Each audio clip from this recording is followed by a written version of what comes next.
आजकल ज़िंदगी इतनी सस्ती हो चुकी है ना कि ज़िंदगी से ना धीरे धीरे भरोसा उठने लगा है।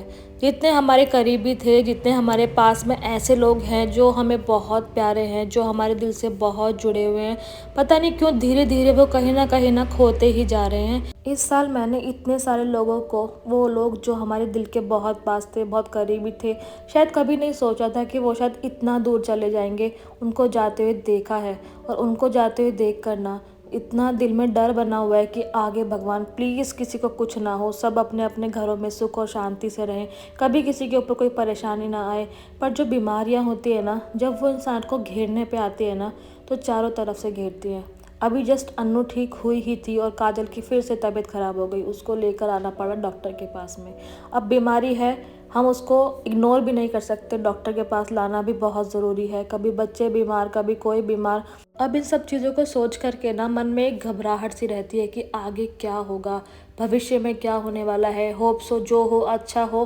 बट जैसे जैसे हम लोग 30+ की एज में पहुंच जाते हैं ना, तो ज़िंदगी का ना एक जो दूसरा फेस है ना, वो हमें दिखाई देता है। शायद 20 से 25 साल की एज होती है, हम सोचते हैं यार ज़िंदगी शायद ऐसे ही चलती रहेगी, कुछ नहीं होगा, जो है स्मूथ चलता रहेगा। पर ये हमारा एक भ्रम होता है। और मैंने ना ज़िंदगी को जीने का एक तरीका ये भी सीखा है कि हमेशा अपने आप को इतना बिजी रखो कि शायद आपके दिमाग में किसी के लिए नेगेटिविटी ना आए। क्योंकि जब हम खाली होते हैं ना, तो हम बहुत सारी चीज़ों के बारे में सोचते हैं, बहुत सारी नेगेटिव चीज़ें हमारे दिमाग में आती है। तो उनसे बाहर निकलने का तरीका ये है कि जब भी आप काम से फ्री हो ना, आप बाहर ऐसी जगहों पर जाएं जहाँ पे आपको खुशी मिले, आपके चेहरे पे स्माइल आए। क्योंकि हम लोगों ने ना कोरोना का वो टाइम भी देखा है जब हम लोग घरों में थे, इतना ज़्यादा पूरा पूरा दिन खाली और दिमाग में इतनी सारी नेगेटिविटी। वो किस लिए? क्योंकि हम लोगों के पास टाइम था और करने के लिए कुछ भी नहीं था। तो इसीलिए ये जो चीज़ें होती है ना, ये सबसे बेस्ट तरीका है अपने आप को बिजी रखने का। तो बातों ही बातों में ना मैं आपसे बताना ही भूल गई कि मैं आई थी आज विंटर की शॉपिंग करने के लिए, वो भी हीटू की। क्योंकि अब विंटर्स आ चुकी है, अच्छी खासी ठंड इस टाइम देहरादून में पड़ रही है।